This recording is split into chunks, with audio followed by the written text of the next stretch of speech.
A cientista política Mayra Goulart, a gente vai conversar sobre 7 de setembro, sobre as questões que envolvem as investigações da quadrilha Bolsonaro, né, Mayra Goulart? Está feliz com o que está acontecendo no bojo das investigações? Está tudo muito, muito forte, até porque nós temos essa informação aqui urgente de hoje: 53 mandados de busca e apreensão contra golpistas sendo executados no país inteiro nesta terça-feira. Aqui o tweet do Flávio Dino, que eu vou ler daqui a pouco para vocês. Muito forte, né? Seja bem-vinda, querida Mayra Goulart. Muito bom. Bom dia a todos, bom dia, Gustavo. Eu acho que a coisa tem que ir mais devagar, tem que ir devagar. Por quê? Por que tem que ir devagar?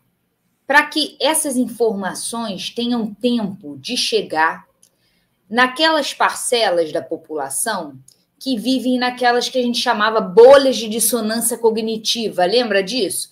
Na época do Bolsonaro, a gente se apercebeu que o tema das fake news era mais grave do que a gente imaginava. Fake news sempre existiram, fofocas, teorias da conspiração, isso é mais velho que andar para frente. Mas com as novas tecnologias, você conseguiu criar instrumentos, que parecem, né, que dão mais credibilidade a essas informações completamente falsas, mas também conseguiu criar formas de comunicação muito nichadas, que retroalimentam as identidades de quem conforma esses nichos. Esse tipo de estrutura comunicacional cria essas bolhas de dissonância cognitiva, pessoas que se informam só a partir de meios específicos e que acabam sem ter acesso a essas informações veiculadas na grande mídia. O bolsonarismo ainda reside nesses espaços e ainda é muito forte nesses espaços, assim como é a suspeição em relação aos veículos de imprensa tradicionais. Daí a minha preocupação de que essas investigações tenham uma temporalidade em compasso de espera, para que dê tempo que tudo isso que está sendo levantado sobre a quadrilha Bolsonaro, sobre esses eventos, né, que acompanharam esses 4 anos da presidência de Bolsonaro, sejam devidamente absorvidos por esses segmentos da população também. Deixa eu trazer a informação para vocês aqui. Olha só, o tweet do Flávio Dino é o seguinte: sobre os atos golpistas de 8 de janeiro, a Polícia Federal cumpre hoje mais de 53 mandados judiciais com busca e apreensão, além de indisponibilidade de bens. O trabalho continua em defesa da nossa pátria em semana tão simbólica. Que nunca mais queiram rasgar nossa Constituição. Os mandados são aqui por região brasileira, por estado, né? São Paulo 12, Paraná 6, Mato Grosso do Sul 2, Tocantins 2, Santa Catarina 3, Minas Gerais 26 e Ceará 2. Agora, Mayra, entendi perfeitamente sua ponderação sobre a necessidade de não ser uma operação. Aliás, hoje o Dino disse que assim, essa operação Lesa Pátria é permanente. Ela vai ficar, entendeu? O tempo todo, porque, enfim, em 1, 2 anos, acho que você não vai dar conta de tanta coisa. Agora, eu tenho visto alguns elogios para a Polícia Federal, no sentido de que eles não estão com pressa, realmente. Eles estão cadenciando justamente para assentar os sentidos, né, para a opinião pública vir junto das investigações. Você tem percebido isso? Quer dizer, você está pedindo até mais cuidado do que isso, é isso? E eu acho também uma segunda preocupação é que nós não incorramos nos mesmos problemas que levaram, né, a Lava Jato. É claro que essas analogias, elas nunca fazem tanto sentido. É igual você fazer uma analogia do machismo reverso ou do racismo reverso. Essas analogias não fazem muito sentido, mas elas têm um potencial de comunicar, que é o seguinte: não podemos fazer lawfare, não podemos colocar a carroça na frente do boi. Precisamos seguir o devido processo legal com talvez mais rigor do que é devido, para que não sejamos acusados de fazer uma Lava Jato a reversa, né? essa reversão que nunca é possível. Mas eu acho importante que a gente mantenha todos os critérios de legitimidade possíveis, que são relativos à legalidade dos processos, para que a gente faça algo impecável. Técnico, né? Técnico, cadenciado no sentido de dar o tempo para a sociedade absorver. Acho que eles estão preocupados com isso, viu, Maíra? Talvez não seja, talvez possa ter um pouco mais de cuidado até para ter realmente, para não se deixar confundir, né, com uma perseguição. Fica difícil para o Bolsonaro dizer que está sendo perseguido. Você vê que as pessoas não estão caindo muito nisso, né? Porque vem a questão das joias, né? E que aí desmoronou um pouco aquele circuito que o Bolsonaro fazia. Ah, não, chamar de genocida tudo bem, chamar de torturador tudo bem, agora de corrupto pega já para os seguidores dele, né? Sim, o potencial do escândalo das joias, assim como o potencial de um escândalo que está até, de alguma maneira, se tornou um pouco invisível, a gente precisa voltar à visibilidade dele, as rachadinhas, né? Assim como o escândalo das joias, as rachadinhas, elas têm um potencial de trazer segmentos da população que, em relação a crimes políticos, fazem ouvidos moucos, né, são surdas, porque elas, de alguma maneira, captam nesse tipo de crime uma vertente ideológica. Né? Então, elas acham, não, esse negócio de genocídio, isso é coisa da esquerda, a esquerda que fala essa coisa de genocídio. Isso é bem importante, né? Essa preocupação de que aquilo que está sendo feito agora no governo Lula III, isso está me parecendo a preocupação central do governo Lula III. Não sei se você concorda comigo, eu tenho falado sobre isso, tenho pensado muito nisso. Desativar a polarização para conseguir acessar segmentos da população que se tornam, de alguma maneira, reativos a qualquer conteúdo que pareça progressista.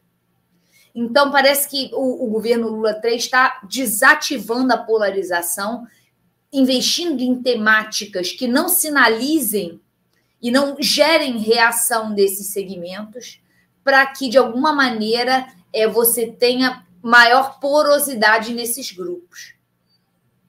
Aí, já que você falou, então, em polarização, deixa eu trazer um tema aqui para a nossa mesa, para o nosso debate, que é a nomeação para o STF, porque eu identifico uma polarização nesse processo de nomeação. Por quê? Existe as pessoas que querem a indicação de uma mulher negra, isso está muito bem colocado, está sendo, inclusive, feito um mini documentário para ser apresentado ao presidente Lula e tudo mais.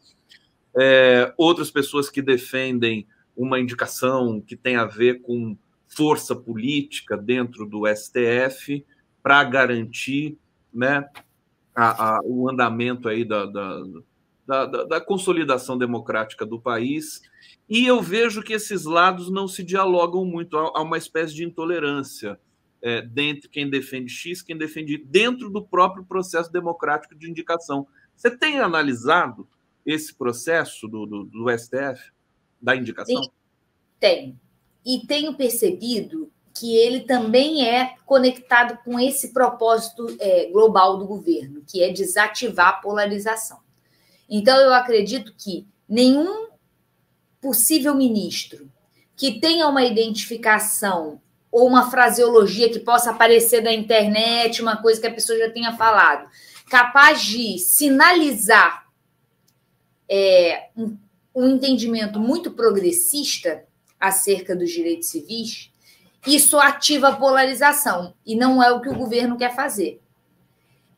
Por outro lado, também me parece que um aprendizado histórico orienta essa indicação. O aprendizado histórico é preciso indicar ministros sobre os quais a gente possa ter algum grau de controle. Daí essa coisa que eles falam, o Lula quer alguém para quem ele possa ligar diretamente. Esse ligar diretamente, ele me parece ser uma forma de dizer alguém sobre quem a gente possa exercer algum controle. O que é normal, ninguém indica ninguém para nada, para que essa pessoa depois se volte contra você. Isso aí não faz sentido nenhum, esse tipo de... uma época que eu escrevi sobre isso, eu chamava de republicanismo acrítico. Isso é um republicanismo acrítico. A gente pode ser republicano, indicar a melhor pessoa possível, mas uma pessoa com quem a gente tem interlocução, que seja próximo, que seja do nosso campo político, compartilhe entendimentos e que, de alguma maneira, tenha compromisso com o projeto político que a gente representa. Eu acho que, dentro do escopo do republicanismo, uma indicação deve seguir esses parâmetros. Aliás, parece que você contou a história das indicações do Partido dos Trabalhadores no passado recente, aliás, né? Porque foi exatamente isso. Eles se quiseram manter distância dos indicados para manifestar o profundo comprometimento democrático que, num país assim absolutamente democrático, consolidado, poderia até fazer sentido, mas num país como o Brasil... Faz sentido. Não faz sentido também para você? Existe a indicação por parte do presidente para que essa indicação, de alguma maneira, espelhe a opinião, a maioria que se conforma na eleição desse presidente. Um presidente progressista tem que indicar um ministro progressista, comprometido com um projeto progressista. E aquele discurso do Lula? Por isso que não é concurso. Claro, claro. O discurso que o Lula manifesta sempre não é um governo do PT, não é um governo do Lula, é um governo de frente ampla e o governo para a sociedade inteira. Isso aí, tudo bem. São coisas diferentes. Uma coisa é esse projeto político ser maior do que um partido. Ser um projeto político que tenha a ideia de inclusão, de crescimento social, como norteadores. É um projeto mais amplo do que o PT. Mas é um projeto. É um projeto político. É uma visão de mundo. Não faz sentido indicar um ministro que não compartilhe dessa visão de mundo. Eu identifico e já conversei com alguns dirigentes integrantes do PT sobre isso. Eles têm um certo pudor de se apoderar, digamos assim, desse momento de governança. Medo de serem acusados de aparelharem o Estado. Né? Por quê? Porque a imprensa convencional sempre acusou o PT de aparelhamento do Estado. Isso, claro que deve ter se dado em alguns pontos específicos e tudo mais, mas nunca de maneira generalizada. E o PT tem um certo medo de... Você não sente isso com relação ao Partido dos Trabalhadores? É um receio que, para mim, precisa vir acompanhado de uma disputa comunicativa. Você precisa disputar a comunicação e dizer o seguinte, eu falo isso sempre, fazer política é indicar. Porque indicando, você tem a segurança de que esse projeto que você representa vai estar dentre aqueles que vão executar e formular as políticas públicas. Eu não gosto desse discurso udenista de mas vai indicar não sei quem para o ministério, aí não sei o que lá, tem que ser técnico. Não faz sentido.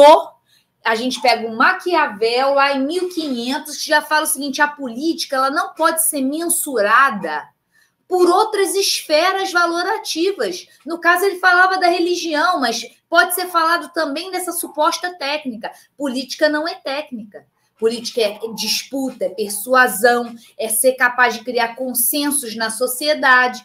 E aqueles que são capazes de criar esses consensos na sociedade, através de articulação, através de negociação e barganha, ocupam espaços de poder. Olha só, Maíra Goulart dando essa aula maravilhosa para a gente aqui. O Valmir Lima está dizendo o seguinte, a direita sempre aparelhou e a imprensa nunca disse nada, hipócritas. Porque é o normal, né? Os grupos de poder, eles fazem isso, né? E tá tudo bem. Agora, quando um grupo que representa a população de fato, o povo, trabalhador e tudo mais, e tem essa representação, faz esse tipo de operação, há um estranhamento. Diga. O nome dele é Valmir Lima. Deixa eu ver aqui. Valmir trouxe um ponto muito bom, que eu não sei se você se lembra, quando o PT chegou ao poder, que houve um desconforto generalizado, porque foi uma das primeiras vezes na nossa história em que a gente teve uma mudança de elites políticas. Umas pessoas novas, porque é exatamente o que você falou, Gustavo. As elites, elas são o mesmo grupo. Todo mundo que estudou naquelas escolas caras, dos espaços ricos das suas cidades. Essas pessoas estudaram juntas, elas se conhecem, elas se frequentam, elas são vizinhas. né? Existe um autor que chama Poulantzas, que fala isso, assim, o bloco no poder, ele é um só. Aí ele tem manifestação, elite econômica, elite política, elite religiosa, elite isso, elite aquilo, mas é aquela cúpula, é aquele grupo social. São vizinhos, são familiares. Mesmo sem articular diretamente uns com os outros, eles estão naturalmente alinhados, né? É diferente da esquerda. Juntos. Né? Diferente da esquerda, de uma parte da esquerda, certo? Perfeito. De uma parte da esquerda. São várias esquerdas. Olha, gente, dando like aqui nas transmissões pelo YouTube, ao vivo estamos aqui com o Giro das 11, são exatamente 11 horas 15 minutos. Você que está nos assistindo em TV aberta, se quiser participar do bate-papo, estão convidadíssimos aqui, só pegar o celular, achar a nossa transmissão na TVT, no 247, para fazer o seu comentário, a sua pergunta, a sua colaboração. Maíra Goulart, você entra nesse debate de nome para o STF? Eu gosto do Dino, eu gosto do Bruno Dantas, e, não sei, e os nomes vão aparecendo e a gente vai falando. De uma certa maneira, é democrático, é que a sociedade debata também nessa dimensão. Queria saber de você, assim, você tem alguma preferência? Você tem alguma... Sim, uma mulher negra. Uma mulher negra. Não preciso nem pensar. Uma mulher negra que seja comprometida com esse projeto de inclusão de renda e crescimento social. Eu acho Diga.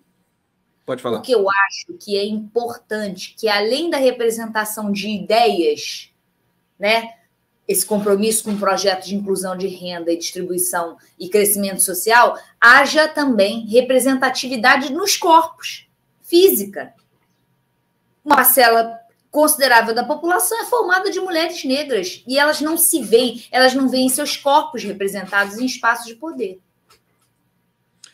Perfeitamente. Maíra Goulart aqui conosco. Vamos falar um pouco do 7 de setembro. Nós estamos no dia 5, daqui a pouco 7 de setembro, que está aí, enfim, repleto tem apreensões por um lado, a gente tem uma coisa muito engraçada acontecendo no plano bolsonarista. Eles estão divulgando a hashtag Fique em Casa, o que é uma bênção, né? Fique em casa. Logo agora, passaram a pandemia inteira pedindo para sair de casa e agora dizendo, você já tinha visto isso? Não, tá divertido. Sim, eu acho maravilhoso. Eles realmente são bons dessa coisa de marketing. Da mesma forma que quando uma época eles falaram do Faz o L, lembra? Eles jogam um pouco com isso, né? Mas sempre ativando a memória da polarização. A meu ver, para os bolsonaristas, hoje o que resta... Hoje não, sempre. O que resta para criar liga entre grupos que são muito diferentes, religiosos, liberais... o que resta é o ódio à esquerda. É isso que sobra. Por isso que manter viva a polarização é fulcral para eles. Eles não têm nada mais. Não tem projeto. Perfeitamente. Mas eles estão enfraquecidos, né? Indubitavelmente. As pesquisas estão atestando, a popularidade do Bolsonaro caindo nas redes e tudo, para o bem e para o mal. Quer dizer, as pessoas não querem nem mais criticar o Bolsonaro, já virou uma espécie de quase que página virada. Vamos admitir que enfraqueceu. Você esperava isso, o Maíra Goulart? E você concorda com isso? Que o campo bolsonarista está irremediavelmente enfraquecido? Ou, como a esquerda é traumatizada e passou por tantas coisas terríveis no país, fala assim, não, cuidado, eles podem reaparecer. Eu acho que pode reaparecer outra coisa. Por exemplo, a mídia independente, a mídia convencional já colocando as manguinhas de fora de novo. Aliás, nunca deixou de colocar, né? Uma coisa é dizer que o Bolsonaro se mostrou absolutamente inábil no papel de articulador de elites políticas a partir do momento em que ele perdeu a percepção de que seria eleito. Mesmo antes da vitória do Lula, quando as pesquisas de intenção de voto começaram a demonstrar que ele ia, mesmo despejando dinheiro na economia, tinha mais dificuldade, o café dele começou a ser frio. Ele começou a servir café frio e as elites políticas começaram a querer botar um pé na canoa do governo, do novo governo, do PT. o discurso bolsonarista começou a diminuir. E esse processo se agravou pelo silêncio dele. Ele passou um mês depois que perdeu a eleição, sumido nos Estados Unidos. Sei lá o quê. Deixou as elites políticas completamente abandonadas, passou um sinal para elas. Que assim, olha, eu não vou ser um articulador de bastidores. Eu posso aparecer aí, ó, nas eleições, como um símbolo que vocês vão mobilizar, mas eu não faço papel de articulação de elite. E continua sem fazer. Por isso que o bolsonarismo, ele, enquanto força que articula elites políticas, não tem chance. O bolsonarismo está definhando quase que por uma decisão do próprio Bolsonaro. É isso que você está dizendo aqui. Incapacidade, indecisão. Ele não quer ser líder de um movimento, ele quer ser presidente. Ele quer ser presidente. Ele não quer eleger prefeito. Não é para isso que ele está se articulando. Não é a dele, né? E não foi também na eleição de 18. Não, 18 de 20 é também, porque de 20 foi de prefeito. Em 20, lembra? Ele gravou pouquíssimos vídeos para prefeitos. Sim. Ele estava no auge. E ele já manifestou um certo desinteresse. Esse desinteresse dele na política é manifestado, por exemplo, quando a gente acompanha a trajetória legislativa dele. Agora, ele não ocupou presidência de nada, ele não articulou, ele não fez política, ele não é um articulador. Por isso que o bolsonarismo, enquanto força que articula elites políticas, não faz pressão, né? É a pressão de outra ordem. Muita gente dizendo também que a popularidade digital dele despencou porque acabou o financiamento também, acabou o robô, acabou todo esse processo aí. Agora, diga. É muito importante fazer uma ressalva. Isso não significa que esse grupo, esse projeto progressista do qual eu falo, tenha algo próximo a consenso social. Não, isso não é sobre a sociedade. A sociedade não acordou progressista. Não, é sobre o bolsonarismo enquanto elemento articulador de elites políticas. A disputa social ainda tem que ser travada. E você deu um bom caminho. A mídia já está mostrando em qual lado ela se situa, né? Contrário a esse projeto. Dizem que na política não tem vácuo. Esse espaço deixado pelo bolsonarismo vai ser ocupado por quem? A pergunta é capciosa, porque a gente viu nas últimas pesquisas da Quest, por exemplo, que parte dos eleitores do Bolsonaro já estão aprovando o governo Lula. Aliás, um número significativo, 25%, e em viés de alta. Será que a necessidade, o Brasil precisa ter um campo político para polarizar democraticamente com a esquerda? E será que vai aparecer? Será que tem condições agora para isso, com esse vácuo deixado por esse campo? Certamente vai aparecer, mas há um problema identitário aí, né?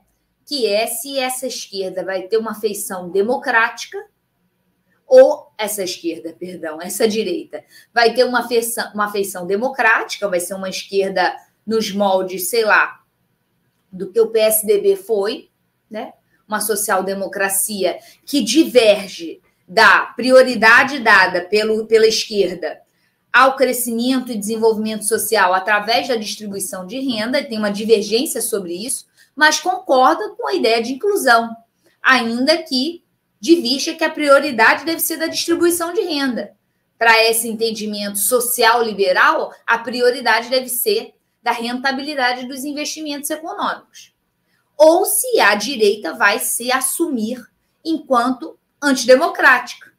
Redução dos espaços de participação, reforçar uma ideia de sociedade reacionária.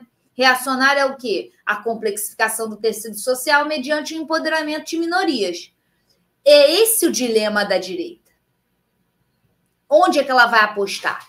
Mas isso não significa, e isso eu acho bem interessante sobre a direita, diferentemente da esquerda, quando a direita tem uma alternativa à esquerda, ela se une. Então, sobre isso eu não tenho dúvida. Quando chegar em 2026, eles vão se unir contra o PT. vão se unir contra o PT. É bom que a esquerda esteja preparada para esse momento. Eu quero mostrar uma imagem aqui para você, Maíros, para descontrair um pouquinho, uma imagem do PL Mulher. Olha que coisa meiga, né? PL Mulher. Cadê a imagem? Está aqui, ó. Muitas mulheres na foto. Nossa, é tanta né? mulher. Eu achei uma coisa. Como é que eles têm a coragem, né? Talvez assim, só para a gente que multiplicar isso pelo exótico, né? Pelo absurdo. O que você acha? Assim, trazendo para o PL, o Valdemar da Costa Neto é um político experiente, daqueles raposas, né? E ele tá vendo que não vai dar certo ficar ali ainda apoiando o Bolsonaro, trazendo o Bolsonaro para perto dele, né? A coisa que o Valdemar me parece querer é eleger prefeito. E nisso ele está certíssimo. Um presidente de partido, nesse momento, tem que estar preocupado em eleger prefeito e vereador. Porque prefeito e vereador, isso eu tenho pesquisa demonstrando, outros autores importantes da ciência política conseguem demonstrar isso.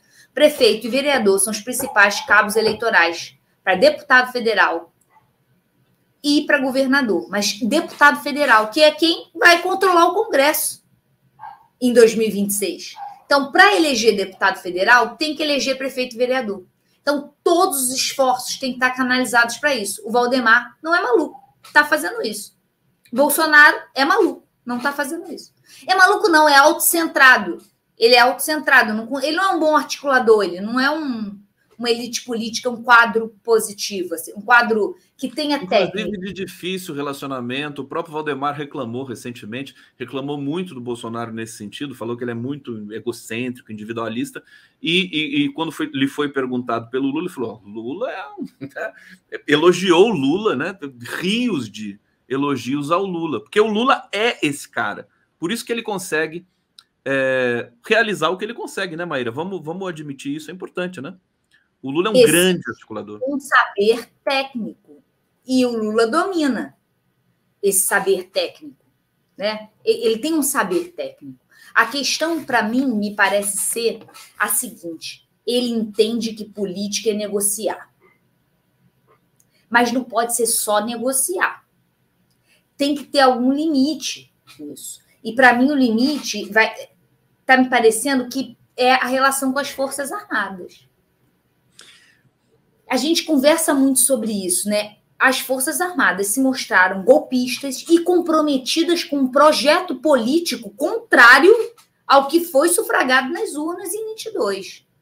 E ao que tinha sido sufragado em 14, 10, 6 e 2. As Forças Armadas são contrárias a isso. O que o PT vai fazer? Vai continuar fechando os olhos para a falta de compromisso das Forças Armadas com a democracia, com as instituições? Ô Maíra, por conta desse teu comentário, eu tinha aqui gravado uma imagem do cartunista Bennett, que está simplesmente sensacional hoje. Olha isso aqui, ó, 7 de setembro, né? Os militares, né? Que saco! Quando não tem ameaça de golpe, dá um vazio, parece falta de alguma coisa. É como o carnaval sem gente pelada, que é tão bom, pelo menos o humor nosso está intacto, né? Ô Maíra, sensacional essa charge, para você mostrar para os seus alunos, ô Maíra. Olha, você falou disso, essa coisa de charge. Agora que a gente está descontraindo, eu posso te falar uma coisa sobre mim, que eu tenho dislexia. Quando eu era aluna, meu pavor era quando na prova caía uma charge. Para disléxico, charge é uma bosta. Não sei se os disléxicos que estão nos assistindo compartilham desse problema. Eu não enxergava o que era aquilo, era muito ruim. É tipo achar o Wally naquele livrinho. Nunca achei a desgraça do Wally. Gente, cadê o Wally? Não acho. Que história é essa, Maíra? Mas até hoje não? Você tem essa... Tem dislexia até hoje, não tem muita cura. Melhora, mas não cura. A gente faz tratamento, dá uma melhorada. Antes era muito pior, hoje está melhor, mas não cura, não zera. Olha só, é curioso isso, porque você é uma intelectual assim, admirável, né? Tem um grupo de trabalho, e a dislexia não significa, né? ela tem parâmetros, né? E não significa que você, por exemplo, a leitura padrão, essa você não tem nenhum problema. A leitura... É legal falar sobre isso, né? É legal, é importante. Um transtorno de déficit de atenção grave. E é possível a pessoa viver bem, estudar, fazer tudo, desde que ela se trate, e não precisa ser tratamento farmacológico, mas que ela faça algum tipo de tratamento para que aprenda a lidar com essa forma diferente de enxergar, de aprender, de estudar. Não é melhor nem pior, é diferente.